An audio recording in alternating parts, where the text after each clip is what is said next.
Northern Consensus Movement again reiterated their stand to stand against any Southern president come 2023 as the governors in the South oppose open grazing, which is livelihood of Fulanis in the North.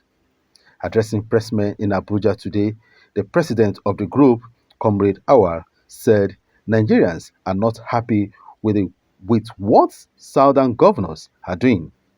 He said the northerners will not accept to vote anyone that is not from the north in 2023 with the arrangement of opposing open grazing. Deliberately refuse to adhere to the provision that the president is trying to make just because they have an innermost plan. They have a plan, they have a thinking, they have a motive that they are trying to execute. That is the reason why they decided to refuse to comply with that. And in any case, this is a political situation. We are in a political government. And under a political dispensation, the voice of the people is the voice of government. Government has no authority on its own. Whoever become a governor, a president, a senator, a member House of Reps, a member State House of Assembly, or a local government chairman is doing that on the neck of Nigerians. Now, Nigerians are not happy with what these governors are doing. Even within the state that they reside, the people that they think are the members or the citizens or indigents of those states that they think they are truly not happy with this, because we have received several complaints, even from the Yorubas themselves, that their governors are doing what they are doing. And again, like I said, we are under a political dispensation. And these same people are saying that they needed power in 2023. I wonder how we, the Northerners, will accept to vote anybody that is not a Northerner in 2023 with this kind of arrangement that is going on, that openly, even as at this time that you are not in government, you are already indicating that you cannot unite the country.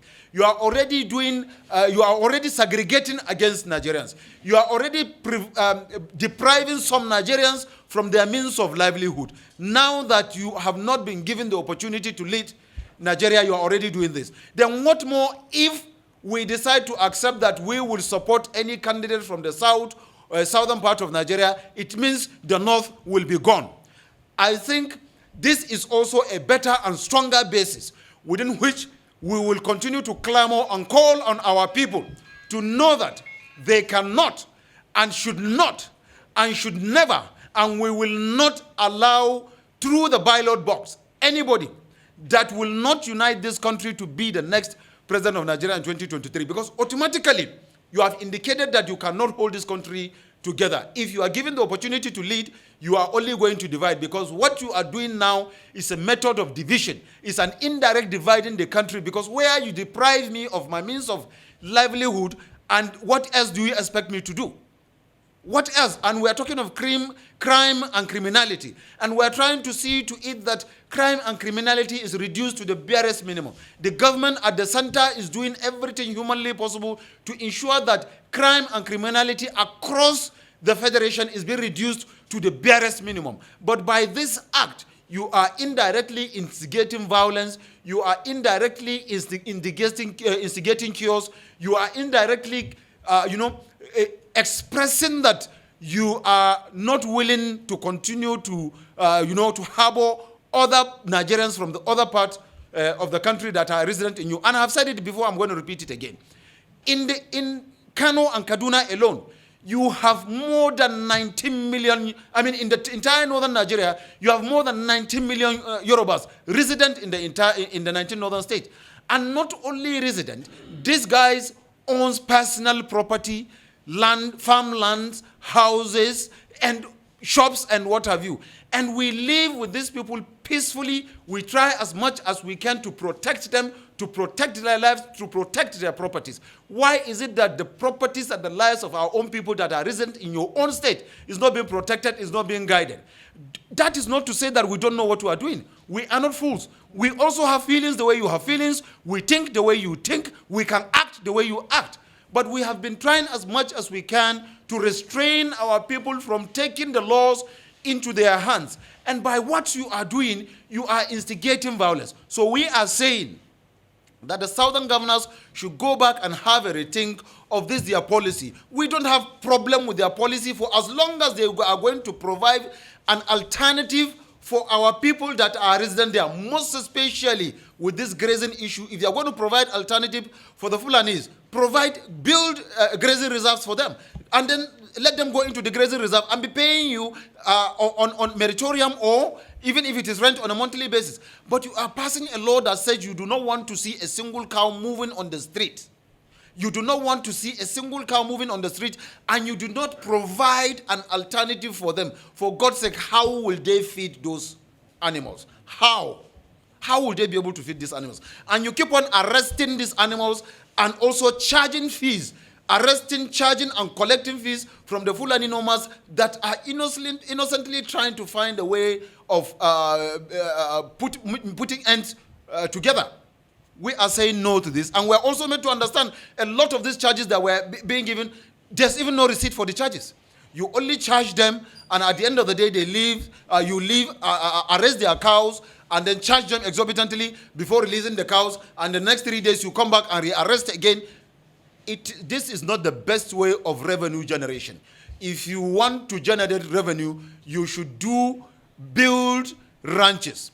After building the ranches, then you can enact your law, then push the Fulanis into the ranch. Those that refuse to obey those laws, we now know that they deliberately refuse to obey the laws, and we are law-abiding citizens. Northerners are law-abiding. We are Nigerians. We believe in Nigeria. We respect the laws of Nigeria. We will never break the law. We will never support breaking the law of the Federation, but you should also not instigate breaking the law, because what you are doing, you are instigating violence indirectly. With this, I will rest my case. Gentlemen of the press, if you have any question, I'm here to answer.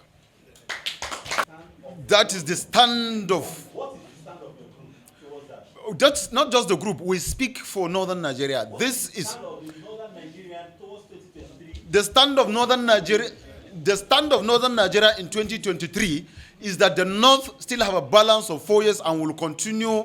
We will make sure that we balance of our 4 years before moving power. We were even beginning to think that we can consider our brothers, because politics is all about number. We have the numbers.